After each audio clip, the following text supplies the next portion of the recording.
In the remote backcountry near Silver Hollow, Ethan Graves was about to uncover something that should have stayed buried. A solitary hike through the abandoned mining town turned into a waking nightmare when he unearthed a rusted metal box beneath a gnarled tree, its corroded lock barely holding back its secrets. Ethan Graves wasn't just another passing traveler. For nearly a decade, he had been a relentless investigative journalist, known for exposing government cover-ups and long-buried crimes. But after a career-ending mistake cost an innocent man his life, Ethan disappeared into the wilderness, seeking silence over truth. When he pried open the box and found the decayed remains of an old leather-bound journal, he had no idea he was disturbing something far older than the town's history. The ink inside still bled. The warnings were still fresh. And something patient, something hungry, had been waiting for someone to read it. What began as a simple hike would become a descent into terror. The forgotten town of Silver Hollow would never be the same after Ethan Graves cracked open its last, most dangerous secret. Before we jump back in, tell us where you're tuning in from, and if this story touches you, make sure you're subscribed because tomorrow I've saved something extra special for you. The crunch of gravel beneath Ethan Graves's boots was the only sound for miles. He preferred it that way. 3 days into the backcountry hike, he'd finally outpaced his own thoughts, or so he'd hoped. The weight of his pack pressed comfortably against his shoulders, a grounding presence as he navigated the forgotten trail that would lead him past Silver Hollow. The abandoned mining town wasn't on any tourist maps. Its existence had been all but erased, save for obscure historical records and local legends. Perfect for a man who understood the appeal of disappearing. 4 more miles to the ridge, Ethan muttered to himself, checking his GPS. His voice sounded foreign after days of silence, rough around the edges like unpolished stone. The trail narrowed as it curved around a steep hillside. Below, through a break in the pines, Ethan caught his first glimpse of Silver Hollow, a cluster of decaying structures reclaimed by nature, half swallowed by the surrounding forest. Something about the sight made him pause. Unlike other ghost towns he'd explored, Silver Hollow seemed deliberately untouched. No graffiti marked the buildings, no beer cans or campfire rings suggested visitors. It was as if the place had been forgotten by choice. Curious despite himself, Ethan adjusted his route. The path down to Silver Hollow was barely visible, overgrown with thorny undergrowth that caught at his clothes. As he descended, the air grew still. The bird song that had accompanied him all morning gradually faded until even the wind seemed reluctant to enter this place. At the town's edge stood the remnants of what might have been a general store, its windows long since shattered, its door hanging at an impossible angle. Beyond it stretched a single dirt road lined with the skeletons of buildings, homes, businesses, lives abandoned. "What happened to you?" Ethan whispered, his journalist's mind automatically cataloging details, formulating questions. It was an old habit he'd been trying to break. Questions had been his downfall once. Questions had ruined lives. He shrugged off the thought and moved deeper into the hollow. Near what appeared to be the town center, a massive dead tree stood like a sentinel. Unlike the living pines surrounding the town, this one was twisted and gnarled, its bare branches reaching toward the sky like desperate fingers. Its exposed roots clutched at the earth, creating a network of wooden claws that had torn up the ground around it. Something caught Ethan's eye, a metallic glint beneath the roots, partially exposed by erosion. He shouldn't have cared. He should have walked on, continued his solitary journey into nowhere. But old habits died hard. Kneeling, Ethan brushed away the loose soil. The glint became a corner. The corner became an edge, and soon he was digging with his hands, unearthing a rusted metal box about the size of a small briefcase. It was locked, but the mechanism had long since corroded. A sharp tap with a rock was all it took to break it open. Inside, nestled in a bed of decayed fabric, lay a leather-bound journal. The leather was cracked with age, the edges of many pages blackened as if someone had tried to burn it. Ethan lifted it carefully, aware that he was handling something fragile, something personal. He opened to the first page. The handwriting was elegant but hurried. Property of Clara Vale, Silver Hollow School, 1924. Ethan flipped through the pages. The journal documented daily life at first, teaching at the schoolhouse, community events, weather reports. But as he skimmed further, the entries grew darker, more frantic. Clara's neat handwriting devolved, words slanting across pages, ink blotches marking points where she'd pressed too hard. March 12, 1924. 3 more gone missing. The mine foreman claims they deserted, but no one leaves without their belongings. Without saying goodbye. Simmons says they've gone deeper into the new shaft. Says there's something down there worth dying for. No one believes him, but no one will search either. April 18, 1924. The shadows move wrong. No one else notices. Or they pretend not to. The children are afraid to walk home alone. They say they hear voices from the mine. Echoes, the adults tell them. Just echoes. Ethan turned to the final pages. Many were charred, their contents lost forever. The last intact entry was dated June 3, 1924. The handwriting was barely recognizable, jagged and desperate. They're coming for me next. I can feel it. The shadows have eyes now. They whisper my name. The mine has given up its secret, and we are all damned for it. If anyone finds this, run. It must never be unearthed. It's too late for Silver Hollow, too late for me, but perhaps. The rest of the page was burned away. Ethan looked up from the journal, suddenly aware of how quiet the world had become.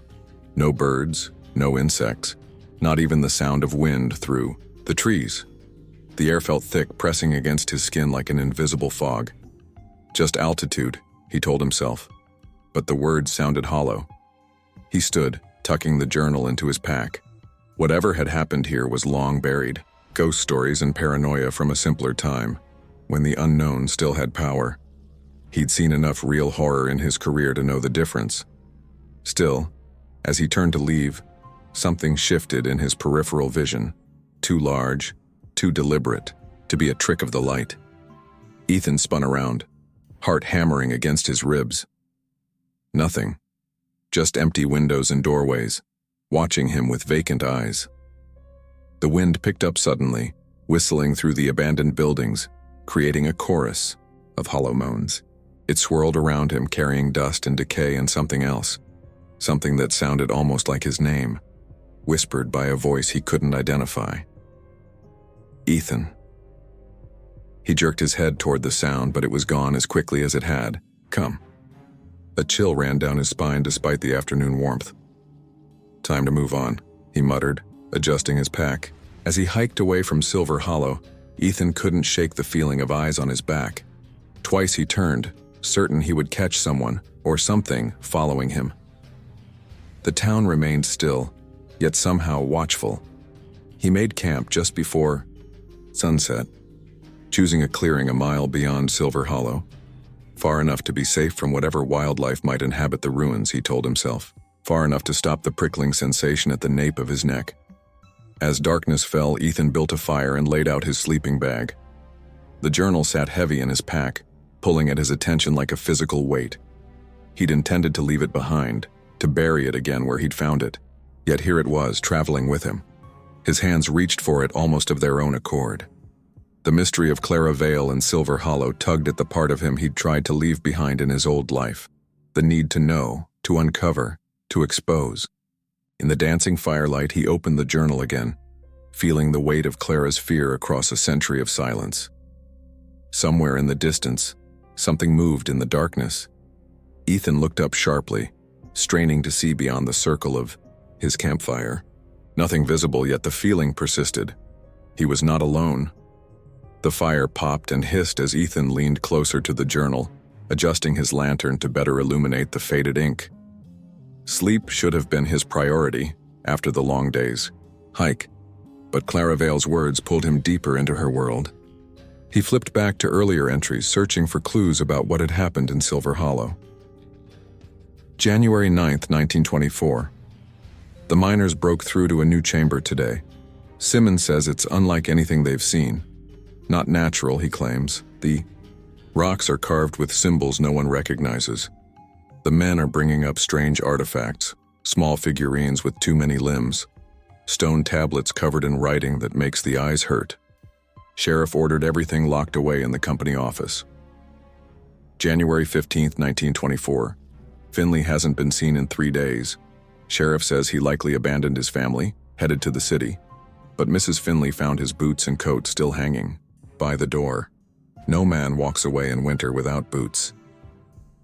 February 2, 1924. The shadows move. At first I thought it was my imagination, but now I'm certain. They lengthen when they shouldn't, reach when they should be still. The children have noticed too. Little Alice Tanner asked why the shadow man stands in the corner of the schoolroom after everyone has gone. Ethan shivered despite the fire's warmth. The way Clara described the shadows resonated with him. That fleeting sensation he'd experienced in town, of movement just beyond his vision. Superstition, he muttered, rubbing his eyes. Mass hysteria at best. He'd covered enough stories about isolated communities turning on themselves, small fears amplified into monsters. As a journalist, he'd learned to look for rational explanations: corrupt officials, environmental contamination, hidden crimes. No matter how strange the circumstances, human actions always lay at the root. Yet something about Clara's words felt authentic. Her terror bled through the pages, immediate and raw even a century later. The temperature seemed to drop suddenly. Ethan's breath clouded in front of him as he hunched closer to the fire, which flickered violently as if caught in a strong wind, though the air around him was still. He continued reading. March 3, 1924. The disappearances are accelerating. 7 gone now. The mine owner claims they're deserters, but we all know better. No one deserts with winter barely broken. Some families are leaving anyway.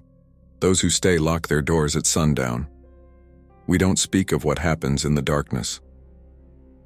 March 20th, 1924. I saw it today. A shadow without a source, sliding along. The schoolhouse wall. When I approached, it retreated, but not before I felt it, watching. The children felt it too.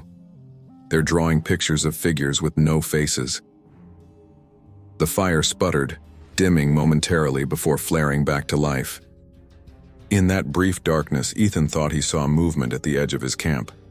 He reached for his flashlight, sweeping its beam across the perimeter.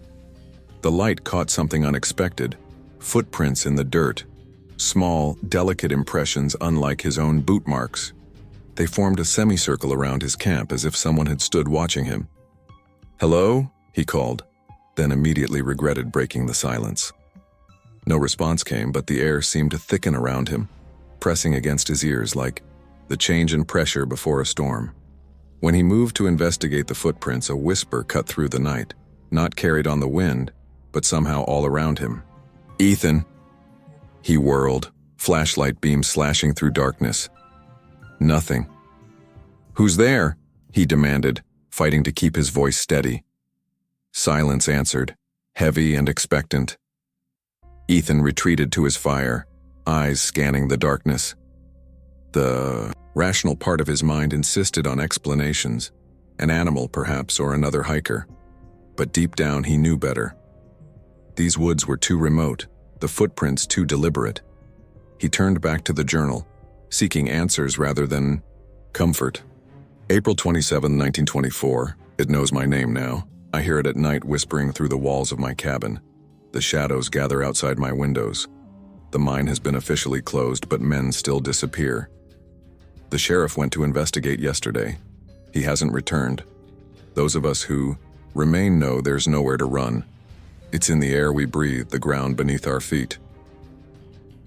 May 11th, 1924. Half the town is empty now. Those who fled in the night are never spoken of again. Letters sent to relatives in neighboring towns go unanswered. It's as if Silver Hollow exists in isolation, cut off from the world. I dream of the mine, of descending into darkness. Something waits there, something that has always been waiting.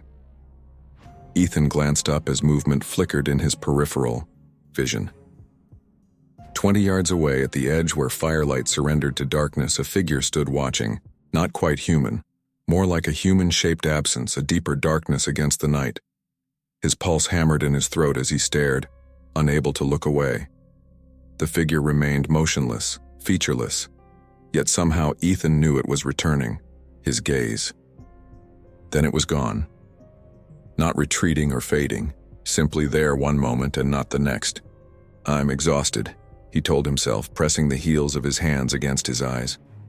Sleep deprivation. Altitude sickness, maybe.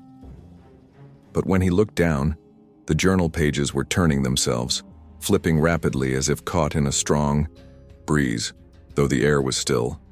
The pages settled on an entry he hadn't read, the ink darker than the rest, pressed so deeply it had nearly torn through the paper. May 15th, 1924. Once you see it, it sees you. There is no escaping its attention. The mine was never meant to be opened. What sleeps beneath Silver Hollow should have remained buried. We are beyond salvation now. I can only hope this warning reaches someone before they make our mistake. The journal slammed shut with enough force to make Ethan flinch. He stared at the leather cover, heart racing. Slowly, deliberately, he placed it inside his pack and secured the buckles. Sleep was impossible now. He fed more wood to the fire, building it higher than necessary, creating a fortress of light against the darkness. The flames illuminated his immediate surroundings but somehow made the night beyond seem even darker, impenetrable. As the hours passed, Ethan caught glimpses of movement, heard whispers too faint to decipher. Every rational explanation felt increasingly hollow, overwhelmed by a growing certainty that Clara's journal wasn't a record of paranoia. It was a warning. By the time dawn lightened the eastern sky, Ethan had made his decision. He should hike out, return to civilization, leave Silver Hollow and its secrets buried. That would be the sensible choice. Instead, he found himself breaking camp with methodical precision, securing his gear, checking his water supply. But instead of continuing along his planned route, he turned back toward the abandoned town. The journalist in him, the part he'd tried to bury after his career imploded, had awakened. Questions demanded answers, stories needed endings. And despite the dread pooling in his stomach, despite the whispers that still seemed to echo in his ears, Ethan was determined to discover what had happened to Clara Vale and the lost residents of Silver Hollow. As he shouldered his pack and began the hike back to town, he failed to notice the shadow that detached itself from the trees behind him. It followed silently, formless yet deliberate, keeping pace without making a sound. Silver Hollow looked different in daylight. More tangible, yet somehow more wrong. Morning mist clung to the decaying structures like a shroud, softening their edges but emphasizing their emptiness. Ethan moved through the town with Clara's journal in hand, cross-referencing her descriptions with what remained. The general store stood as she had described it, shelves still stocked with rusted tins and dust-covered bottles. A newspaper on the counter had yellowed to illegibility, but its date was still visible, May 23, 1924. 2 weeks after Clara's final coherent entry, what struck Ethan most was the evidence of hasty departure. A clerk's apron hung by the door. A ledger lay open on the counter, a pen resting in its crease as if the owner had just stepped away. This wasn't a town that had died slowly. It had been abandoned in an instant. "They left everything," Ethan murmured, running a finger through the thick dust. He moved on to a small house at the end of the main street. The front door hung open, exposing an interior frozen in time. In the kitchen, bowls sat on a table, their contents long since decayed to dust. 3 places were set, 3 chairs pushed, back haphazardly. One had fallen, still lying on its side a century later. The walls were lined with photographs, family portraits, wedding pictures, children at play. Smiling faces stared back at Ethan, residents of Silver Hollow preserved, in their happier moments. He checked the journal again. February 28, 1924. The Taylor family didn't attend church today. Sheriff Miller went to check on them afterward. He found their home empty, Breakfast still on the table, Bible open by the door, no sign of struggle, no footprints leading away. As if they simply vanished between one moment and the next. Ethan looked up at the house around him. Was this the Taylor home? Had they been the first to disappear, their sudden absence a portent of what would befall the entire town? Outside, the mist had thickened, obscuring buildings more than 50 yards away. Ethan moved through it, following Clara's descriptions to the schoolhouse where she had taught. The small wooden structure stood at the edge of town, its windows intact despite the decades, an oddity among the other buildings with their shattered glass. Inside, rows of desks faced a chalkboard still bearing faint traces of handwriting. On the teacher's desk sat an attendance book, open to May 1924. Several names had been crossed out as the month progressed. By the final entry, only 4 student names remained unmarked. In the corner stood a bookshelf, its contents in surprising order.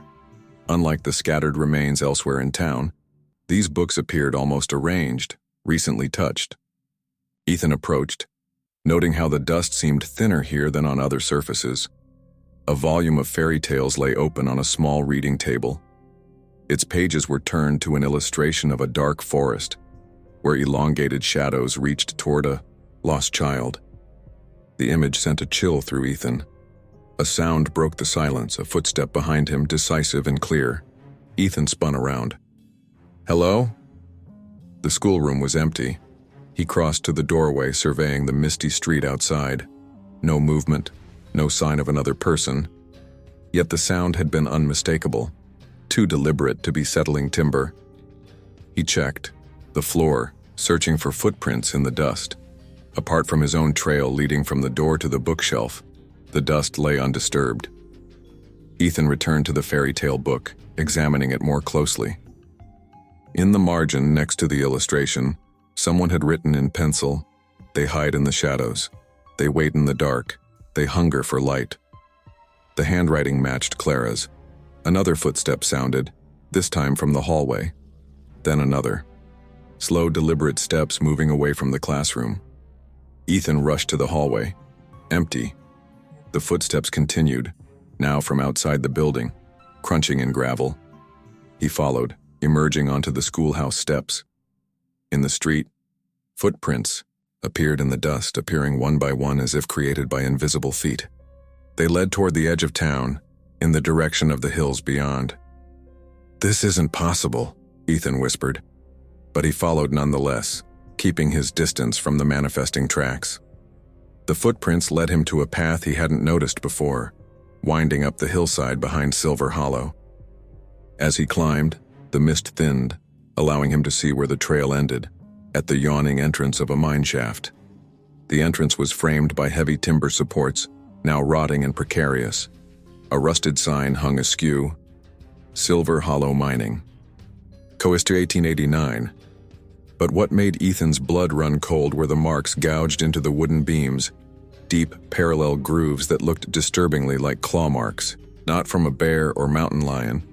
These were longer, wider, made by something larger than any natural predator. The invisible footsteps stopped at the mine entrance. Silence fell, heavy and expectant. Ethan withdrew the journal, flipping through pages with trembling hands. Clara's later entries mentioned the mine repeatedly, describing it as the source of the town's doom. April 3rd, 1924. Williams finally told me what they found in the deep shaft. Not silver, something older, something that should have remained buried. The symbols on the walls aren't mining markers. They're warnings, containment sigils, Williams called them, ancient barriers meant to keep something imprisoned. And the miners broke through them. Ethan looked up at the mine entrance, a black maw in the hillside. The air coming from within felt cold and stale, carrying the scent of wet stone and something else. Something metallic and organic that made his stomach turn. "Just go back," he told himself. "Walk away. This isn't your story to tell." But that old instinct, the need to uncover truth no matter how terrible, pushed him forward. He took a tentative step toward the entrance, then another. He'd barely reached the threshold when a sound stopped him. A single deafening knock from deep within the mine shaft. Not the sound of falling rock or settling timber. A deliberate, impossible knock, as if something massive had struck a wall, with terrible purpose. Ethan stumbled backward, nearly losing his footing on the loose gravel. The sound echoed, reverberating through the hillside before fading into silence. For the first time, his skepticism fully wavered.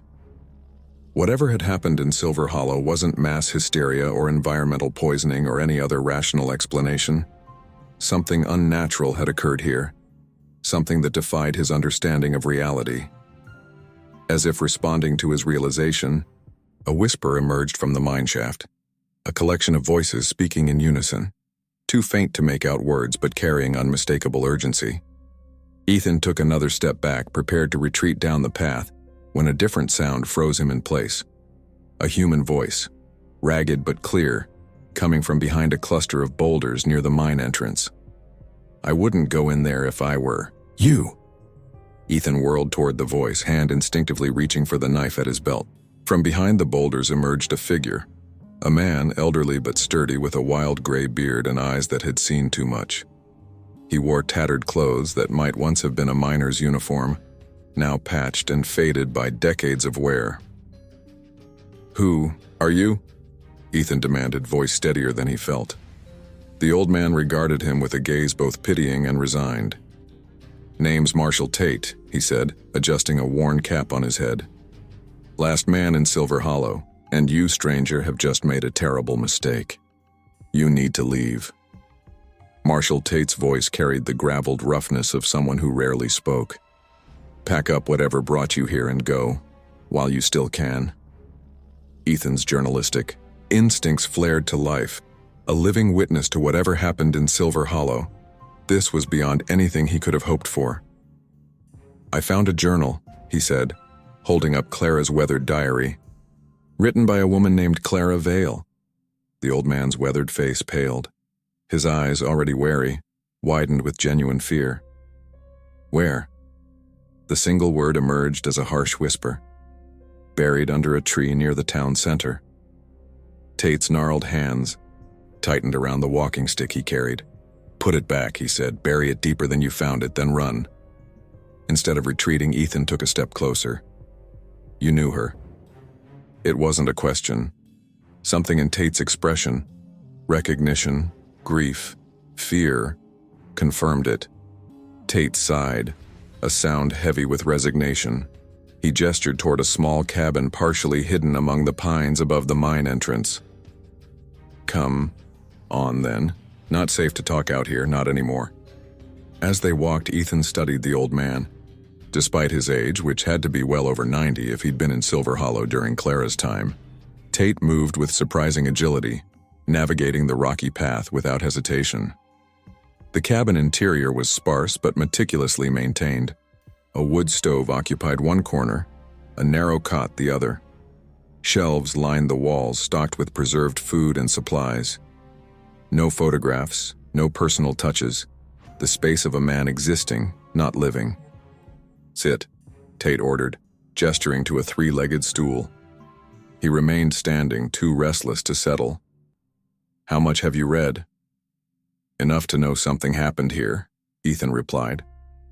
"Something that emptied the town almost overnight. Clara believed it was connected to the mine." Clara believed right. Tate moved to the single window, peering out as if expecting to see something watching. Smart woman. Saw the truth before anyone else would admit it. "What truth?" Tate turned, fixing Ethan with a hard stare. "That we dug too deep. That we broke something that was never meant to be broken." He tapped his temple. Folk thought she was touched. Hysterical, they called it. But she knew. What happened to her? A shadow passed over Tate's face. "She never left Silver Hollow. None of us did." He paused, choosing his words carefully. "The ones who tried didn't make it to the county road. Only reason I'm still breathing is I never tried to leave. Made my peace with staying here, watching, keeping others away." Ethan leaned forward. "Watching what?" "It. Tate said simply. The thing in the mine. The thing that wears shadows like skin. Telling and preparing this story took us a lot of time, so if you are enjoying it, subscribe to our channel. It means a lot to us. Now back to the story. Skepticism flickered across Ethan's face, a journalist's natural defense against the incredible. Tate caught it and laughed, a harsh sound devoid of humor. You've seen something already, he said. That's why you're here, up at my door instead of hiking on like most. You've seen the way the shadows move wrong, heard whispers that shouldn't exist. Ethan didn't deny it. What is it? Tate shook his head. Doesn't have a name in any language I know. The miners, they found it sealed away in a chamber deep in the mountain. Walls covered in symbols meant to keep it contained. They broke, the seals thinking they'd find silver behind them. His voice dropped to a whisper. Found something else instead. A curse? Ethan asked, remembering Clara's writings. Worse, a hunger. Tate moved away from the window, pacing the small cabin. It was sleeping, dormant, until they let it out. Then it needed to feed. On what? Life, light, souls. Tate's eyes locked onto Ethan's. Started with animals, then miners, then townspeople. By the time Clara understood what was happening, it was too late. Silver Hollow was already marked. A cold weight settled in Ethan's stomach. And now? Tate's expression hardened. Now you've woken it up again. Digging up that journal, reading her words. You've drawn its attention. That's impossible, Ethan said. But his protest sounded hollow even to his own ears. Whatever happened here was a century ago. Time doesn't mean much to it, Tate replied. It's patient. I've kept quiet, kept to myself. It mostly sleeps. Sometimes when hikers wander too close, it stirs. But you, he jabbed a finger at the journal. You dug up its history, spoke its story aloud. It notices that. I don't believe in curses, Ethan said stubbornly. Doesn't matter what you believe. Tate's voice was matter of fact. It believes in you now. It knows your name. The words sent a chill through Ethan. The whispers from the previous night echoed in his memory. His name, spoken by something unseen. What does it want? Tate's shoulders sagged. To be free, to feed beyond this hollow. But it's bound here, to the mine, to the town, to the people it took. He gestured to the journal. Clara found a way to contain it, to force it, back into dormancy, her final act. But the price? What price? Someone has to stay, Tate said simply. Someone has to keep watch. That's why I'm still here. Last of the bloodlines. When I'm gone. He trailed off, gazing into the distance. Put the journal back, he repeated. Forget Silver Hollow, forget Clara Vale. Ethan weighed the leather-bound book in his hands. The rational part of his mind, the part that had once made him a respected journalist, rejected Tate's story as the ramblings of an isolated old man. But that part was growing quieter, drowned out by the evidence of his own experiences. I need to understand what happened here, he said finally. Tate's expression hardened. Then you're already lost. He moved to the cabin door, opening it with finality. Get down the mountain before sundown. After that, I can't help you. Wait, Ethan stood. Clara's journal mentions symbols, containment sigils. Do you know what they were? A tense silence fell. Finally, Tate spoke, his voice barely audible. Look for the markings near the mine entrance. But whatever you do, don't go inside. Once it recognizes you in the darkness, there's no escape. He refused to say more, watching grimly as Ethan departed. The afternoon sun was beginning its descent as Ethan made camp at the edge of Silver Hollow. Close enough to see the buildings, but far enough that he hoped to avoid whatever presence lurked there. Tate's warnings echoed in his mind, battling with his need to uncover the truth. As darkness fell, Ethan built his fire higher than necessary, creating a barrier of light around his camp. He placed Clara's journal at his side, unable to heed Tate's advice to bury it again. Whatever secrets it contained might be his only protection against what dwelled in Silver Hollow. The night deepened. The forest fell silent. No insects, no nocturnal animals, as if all living things avoided this place. Ethan stared into the darkness, toward the silhouettes of the abandoned buildings. That's when he saw it, a figure, standing motionless at the edge of town. Tall and unnaturally still, it seemed to absorb the moonlight rather than reflect it. For minutes that stretched like hours, it remained in place, watching. Then, with a movement too fluid to be human, it took a step toward his camp. Another step. As it drew closer, the firelight illuminated its form, a human silhouette yet wrong in subtle, terrifying ways. Its proportions seemed to shift with each movement, its outline blurring at the edges like smoke. But it was the face, or rather, the absence of one, that made Ethan's blood turn to ice. Where features should have been, there was only a smooth, featureless void, darker than the night around it. A whisper drifted across the camp. Ethan. Ethan scrambled to his feet, knife in hand, as the faceless figure advanced. 3 steps into the firelight, it stopped, its featureless void of a face somehow fixed on him despite having no eyes to see. "Stay back." Ethan's voice sounded thin in the oppressive silence. The entity made no response. It stood unnaturally, still, as if waiting. Then, with deliberate slowness, it turned and moved toward the schoolhouse, each step leaving no impression in the dirt. At the doorway, it paused, turned back toward Ethan, and remained motionless. An invitation, or a trap. Ethan reinforced his camp instead, positioning his back to the fire, knife within reach. He placed Clara's journal beside him, its leather cover gleaming in the firelight. His hands trembled as he checked his supplies, mentally calculating how quickly he could pack and leave at first light. But even as he considered retreat, he knew it was already too late. Whatever dwelled in Silver Hollow had marked him. Tate's warnings echoed in his mind. No one leaves once they're noticed. Night deepened. The fire crackled, pushing back the darkness. Beyond its glow, the town waited in frozen silence. The faceless figure remained in the schoolhouse doorway, a sentinel watching his every move. Then, the sounds began. Soft footsteps circled his camp, never visible, never approaching, never retreating. They made a perfect perimeter around the firelight, pacing, measuring, testing. Sometimes they accelerated into a run, only to stop abruptly. Sometimes they slowed to a deliberate, heavy tread. Ethan's skin crawled. "What do you want?" he called out, knowing his question was futile. The footsteps stopped. In their place came a new sound, a soft rustling, like dry paper sliding against itself. Ethan glanced down. The journal beside him had fallen open, its pages turning on, their own. They settled on Clara's final entry, the one partially burned away. But now before his eyes, the damaged portion began to change. Charred paper regenerated. Ink bled across the restored surface, forming new words in Clara's familiar handwriting. "You shouldn't have come, but now that you're here, you have to finish what I couldn't."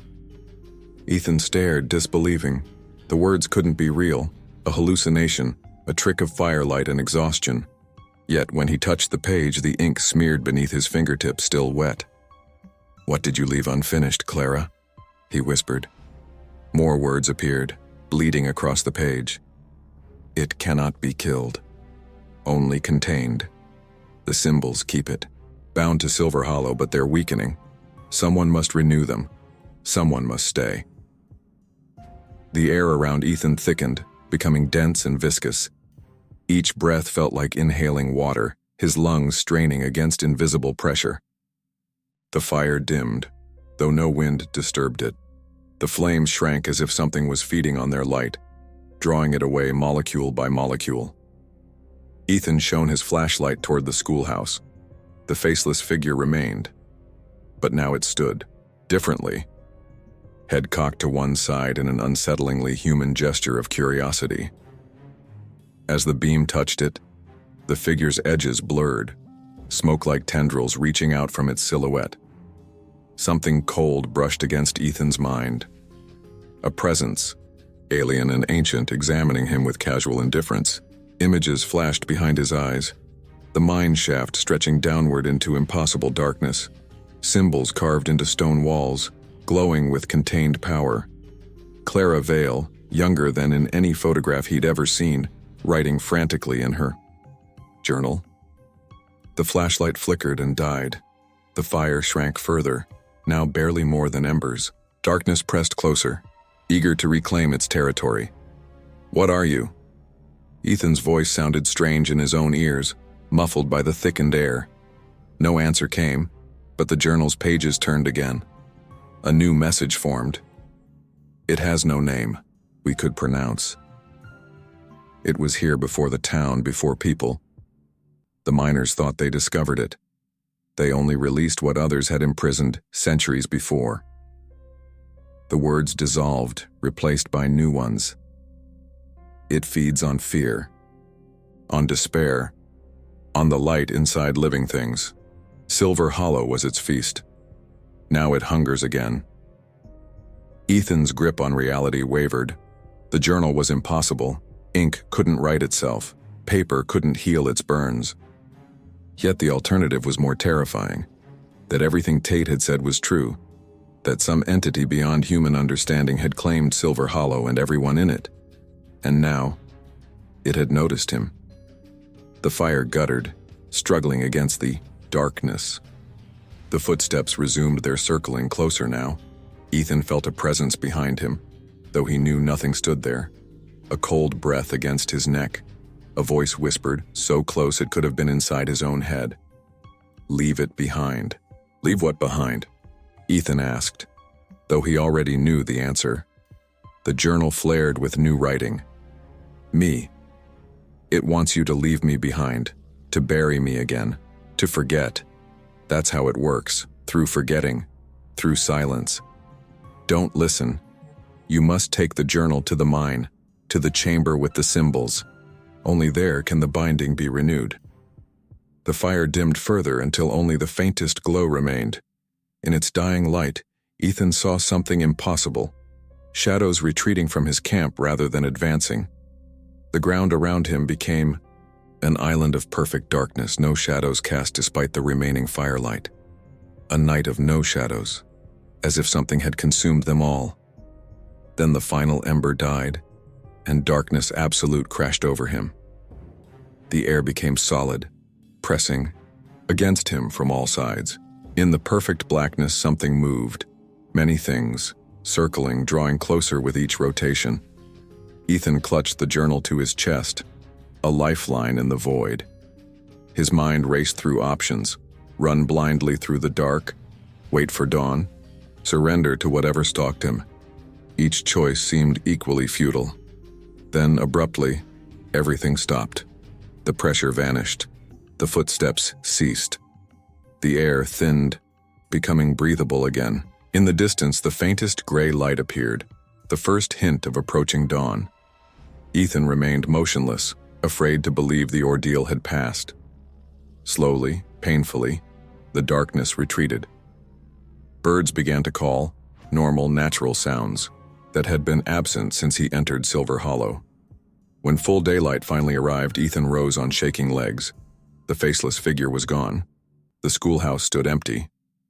Only the journal in his hands proved the night's events had been real. He needed answers, needed to understand what Clara had meant about renewing the symbols, about the binding, and there was only one person who might know more. Ethan hiked up the hillside to Marshall Tate's cabin. The door hung open, swinging gently in the morning breeze. "Tate," he called, approaching cautiously. No answer came.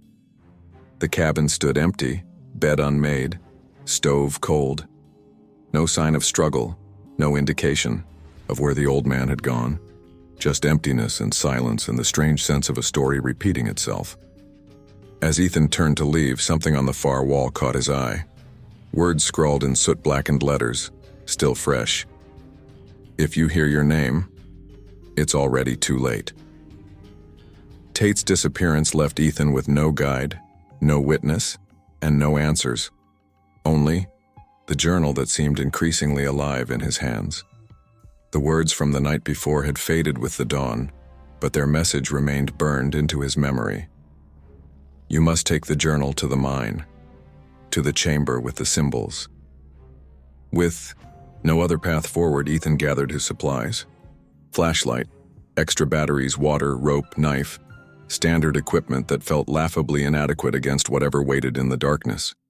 He hesitated, then tucked Clara's journal securely in his breast pocket, close to his heart. The mine entrance loomed before him, a wound in the hillside. Wooden support beams, rotted with age, barely held back the earth above. The deep claw marks he'd noticed before seemed fresher in the morning light, their edges less weathered than they should have been after a century of exposure. A rusted lantern hung beside the entrance, swinging gently despite the still air. As Ethan watched, a faint light kindled within it, a small flame dancing with no visible fuel. Impossible, he whispered, reaching toward it. Before his fingers made contact, the flame brightened, casting long shadows across the ground. They stretched toward the mine entrance, pointing the way like accusing fingers. At the threshold, Ethan paused. Every instinct screamed at him to turn back, to flee while daylight still offered some protection. But the memory of Tate's warning haunted him. No one leaves once they're marked. Running wouldn't save him. Only understanding might. He switched on his flashlight and stepped into the darkness. The descent began gradually.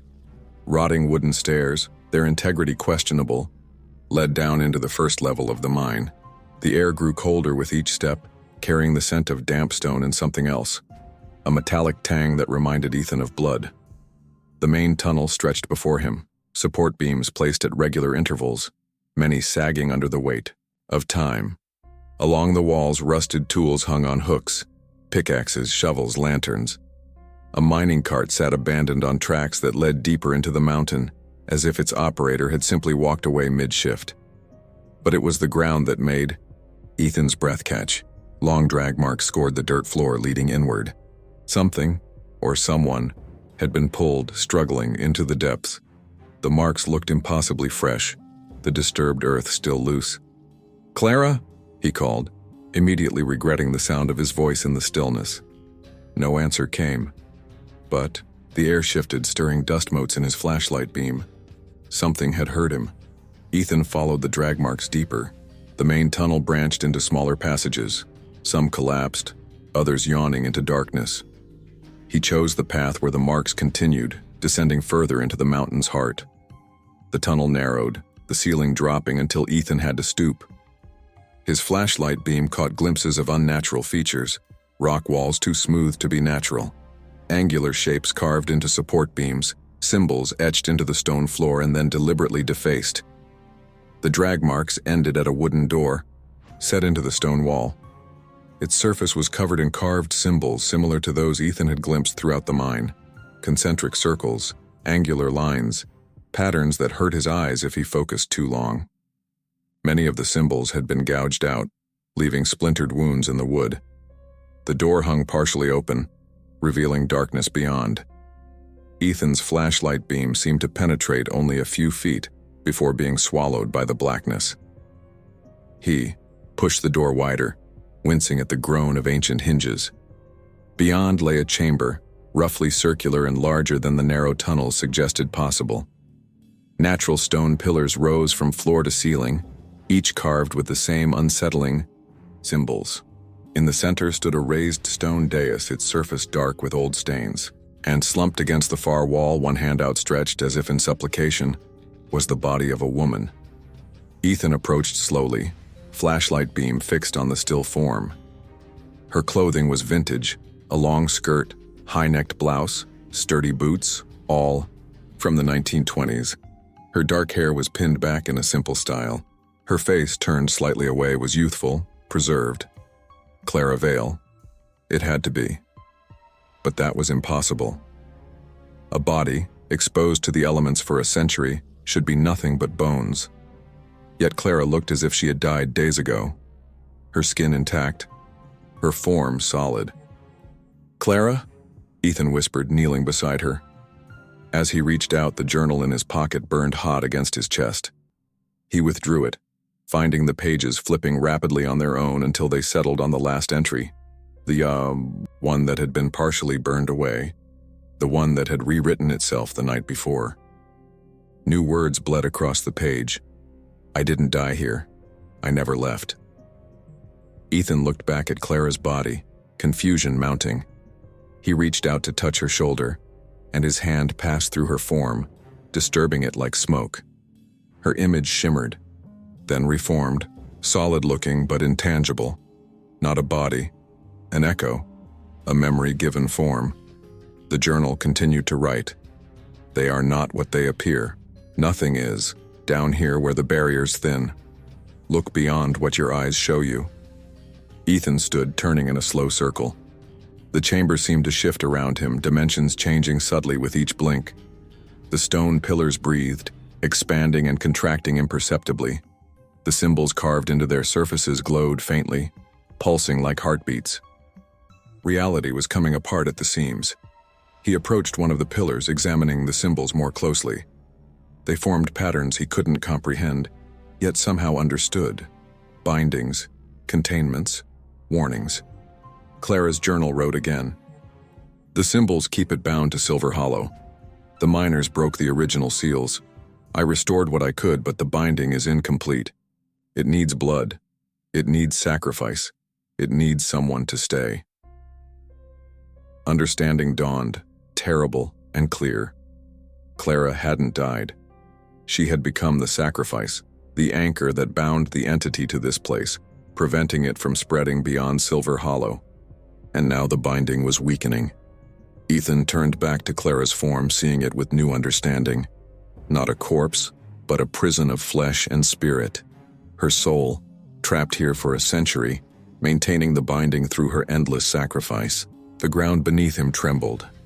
A deep vibration rumbled through the chamber, dislodging dust and small stones from the ceiling. The pillar's glow intensified, symbols brightening to painful brilliance before dimming again. The journal wrote urgently, "It knows you're here. It knows what you've learned. It will not let you leave with the truth." As if in response, a massive crack formed in the tunnel behind Ethan. Rock crashed down, blocking the exit completely. Dust billowed through the chamber, momentarily blinding him. When it cleared, Ethan found himself trapped. The only exit sealed. No way back to the surface. But he wasn't alone. Clara's form had vanished. In its place stood a shadow darker than the surrounding darkness, vaguely human-shaped but wrong in fundamental ways. It had no features, no face, only a void that seemed to draw in light rather than reflect it. It stepped toward him, movements, fluid yet unnatural. A sound filled the chamber, not a voice but a pressure against Ethan's mind, forming words from thought. You should not have come. The shadow took another step. The air around it rippled, reality buckling under its presence. But now that you are here, you will serve. The journal burned in Ethan's hands, its pages turning frantically, Clara's handwriting appearing faster than he could read. You must complete the binding. The symbols on the central dais, they must be redrawn, resealed. My blood began it, but it needs... The writing stopped mid-sentence as the shadow entity reached out with an elongated limb. Darkness enveloped Ethan, cold and ancient, filled with hunger that had waited centuries to be sated. And somewhere in the suffocating dark, Ethan heard Clara's voice, not from the journal, but from all around him, inside him. I'm sorry. I needed someone to take my place. Darkness retreated, leaving Ethan gasping on the chamber floor. Shadow entity had withdrawn, but its presence lingered like a stain on the air. He scrambled to his feet, Clara's journal clutched tightly in his trembling hands. There has to be another way out, he muttered, scanning the chamber walls. Beyond the collapsed tunnel entrance, a narrow fissure cut through the rock, barely wide enough for a person to squeeze through. Ethan approached cautiously, shining his flashlight into the gap. The beam revealed a passage curving deeper into the mountain, away from the main shaft. Against his better judgment, he forced himself into the narrow opening. Sharp stones scraped against his shoulders as he edged sideways through the fissure. The air grew colder, damper, carrying a scent of mineral deposits and something else, something organic and wrong. The passage widened suddenly, opening into a tunnel that shouldn't have existed. Unlike the rough-hewn mining shafts above, this one was smooth, almost polished. Its walls curved in geometric patterns that defied natural formation. It sloped downward at an impossible angle, as if descending into the mountain's very heart. As Ethan moved forward, the tunnel began to change. The walls shifted subtly, expanding and contracting like lungs drawing breath. Support beams groaned not from structural stress but from something deeper, a sound almost like words, almost like pain. His flashlight beam caught something embedded in the wall ahead. Ethan approached slowly, dread mounting as the shapeless mass resolved into recognizable form, a human arm protruding from the living rock as if the mountain had swallowed its owner. Further along, a face emerged, features frozen in a silent scream, skin becoming stone at the edges where flesh met. Mountain, a miner preserved in his moment of absorption. Ethan backed away only to bump into something behind him. He spun, light revealing another figure half emerged from the opposite wall, and another beyond that, and another. The tunnel was lined with them, dozens of miners trapped in various stages of absorption, their bodies fused with the mountain itself. Then impossibly they moved. Arms reached slightly forward. Jaws worked silently. Eyes, mineral and dead, tracked his movement. "Jesus Christ," Ethan whispered, pressing himself to the center of the tunnel, away from the grasping hands. A voice echoed from deeper in the passage, Clara's voice, but wrong somehow, layered with others beneath it. "Ethan, come deeper. I can show you the way out." He knew better than to trust it, yet found himself moving forward nonetheless, drawn by some compulsion beyond his control. The journal in his hands grew warm, pages turning frantically as if trying to communicate a warning he couldn't pause to read. The tunnel ended in another chamber, smaller than the first but more elaborate. Its walls were covered entirely in symbols, the same binding marks he'd seen throughout the mine. But here they formed complete patterns, intricate mandalas of containment and power. Many had been damaged, deliberately scratched out or defaced. Those that remained intact glowed with faint luminescence, pulsing like dying heartbeats. In the center of the chamber stood a stone altar, its surface stained dark with old blood. Carved into its face was a message, the letters crude but clear. "You must take my place or it will take you." Clara's voice spoke again, closer now, no longer bothering to maintain its human disguise. The layered quality became more pronounced, dozens of voices speaking in unison, male and female, young and old. The collective voice of Silver Hollows disappeared. "You understand now, don't you? Why I led you here, why I needed you." A figure coalesced from the shadows, Clara but not Clara.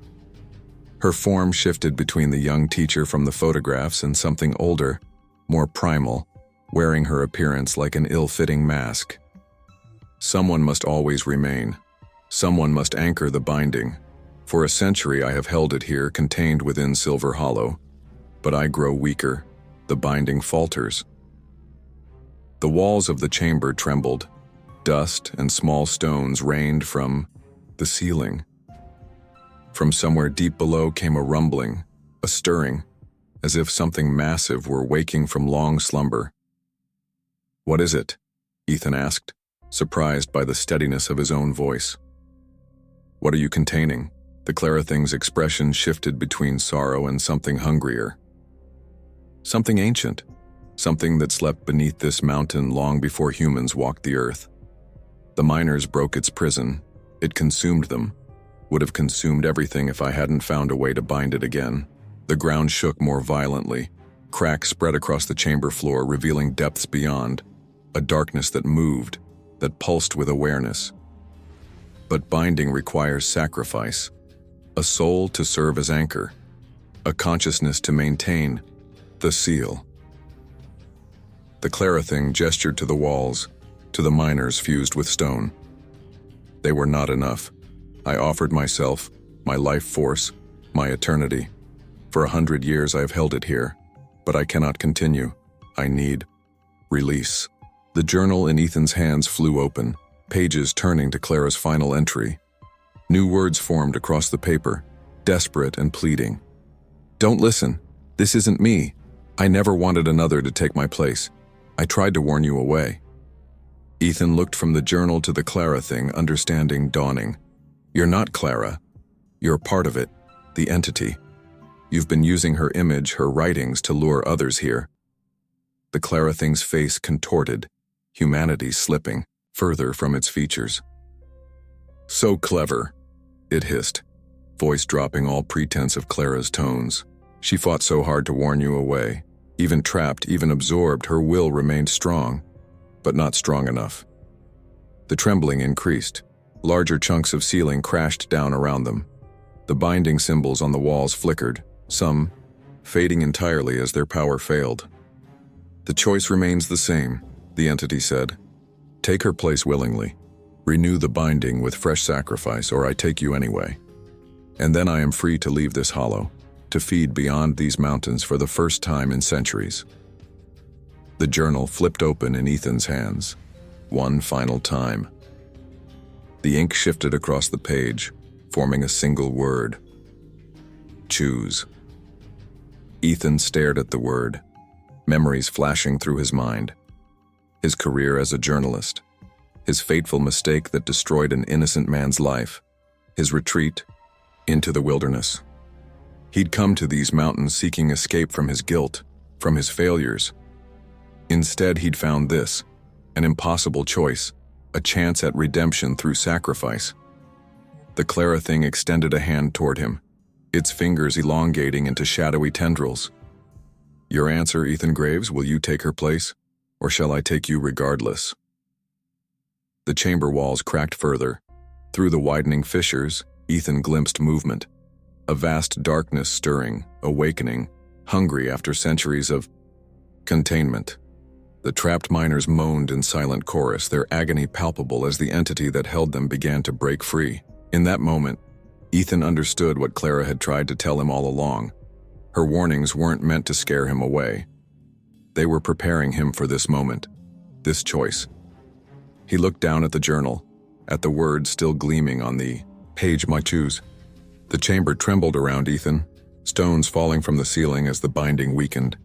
The entity wearing Clara's face waited, its form shifting between human and shadow, patience and hunger warring in its ancient gaze.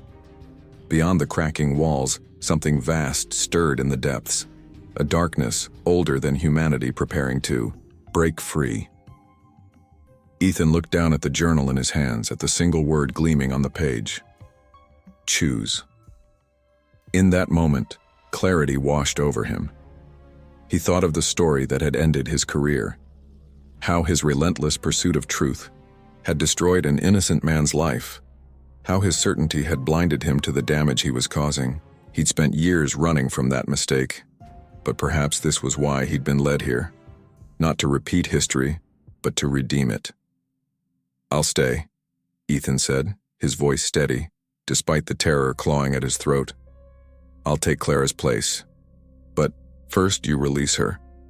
The entity tilted its head, Clara's features sliding into something more predatory, so noble, it mocked, voice echoing with 100 captured souls. But what makes you think she can be released? What makes you think any of them can? Ethan held up the journal, its pages now emitting a soft light that pushed back against the surrounding darkness. Because she's still fighting you. After a century, she's still resisting. Let her go, or I walk away and let you deal with whatever happens when those bindings fail completely. A bluff. A desperate gamble. But in the entity's hesitation, Ethan sensed uncertainty, perhaps even fear. The chamber shook more violently. Several binding symbols on the walls winked out, their power exhausted.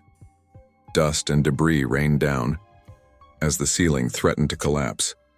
Very well, the entity hissed. A trade, her essence for yours. It gestured toward the altar. The stains darkening the stone surface began to move, flowing like liquid before coalescing into a human shape. Clara Vale, as she must have appeared in 1924, translucent and fragile, her eyes wide with a century of witnessed horrors. Her ghost-like form looked at Ethan, recognition and sorrow in her gaze. "You shouldn't have come," she whispered, her voice faint as a breeze through dead leaves. "I know," Ethan replied. "But I'm here now." He turned to the entity. "How do I complete the binding?" The creature gestured to the altar. "Blood renews the seals. Sacrifice strengthens the barriers.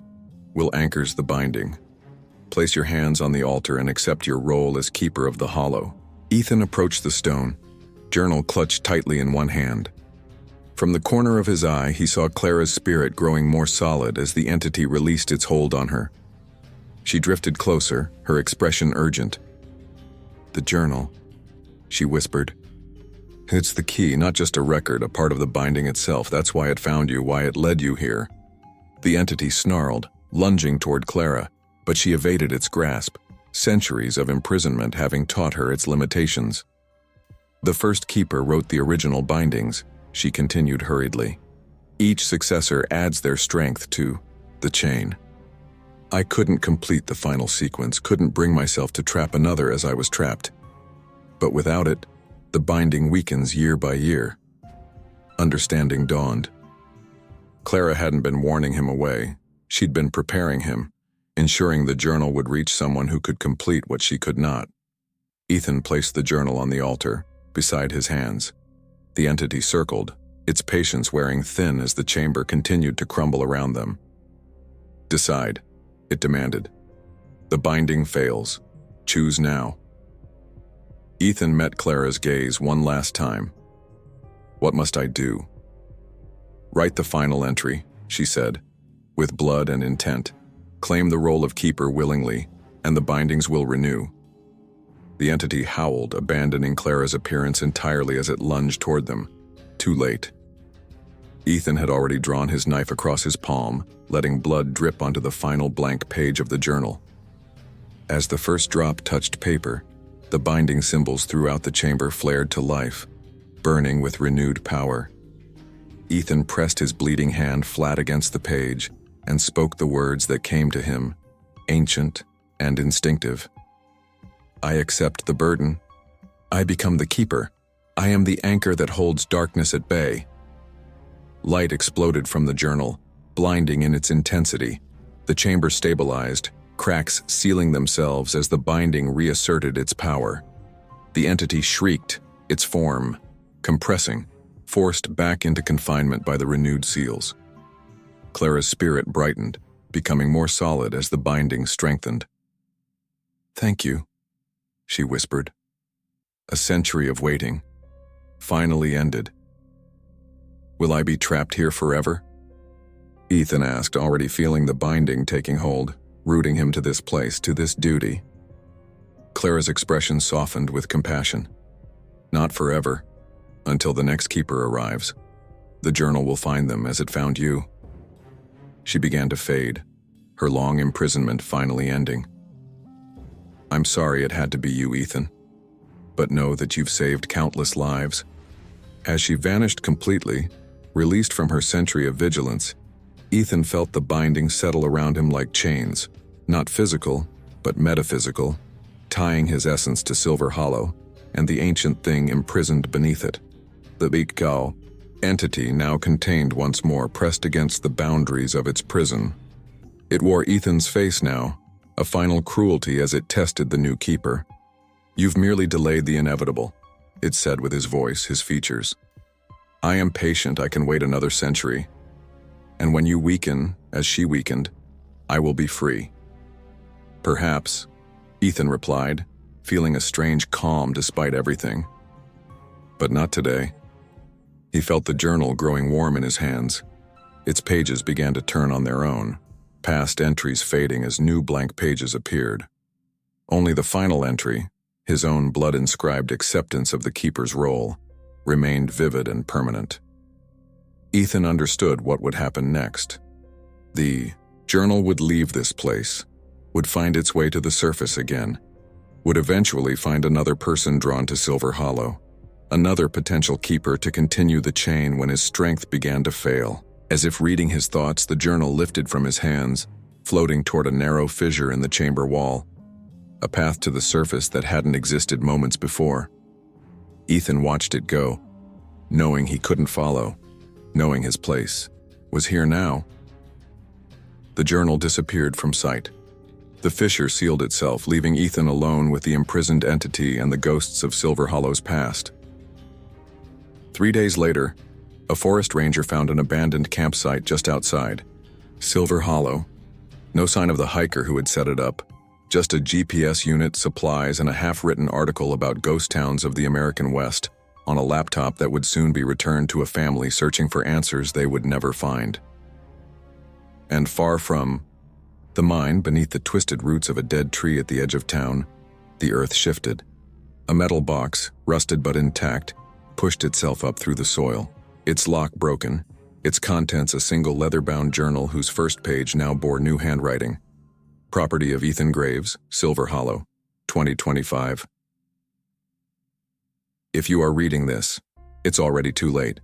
The Hollow has chosen you next. 2 weeks. Later, a hiker diverted from his trail, drawn by curiosity to the forgotten ghost town of Silver Hollow. As he passed the twisted dead tree at the town's edge, something caught his eye, sunlight reflecting off metal beneath the gnarled roots. He bent down, brushing aside the loose soil to reveal a rusted box. Up next, we have 2 more incredible stories that are waiting for you. Just click the image you want to watch and it will take you there. If you enjoyed this video, make sure to subscribe. It would mean a lot.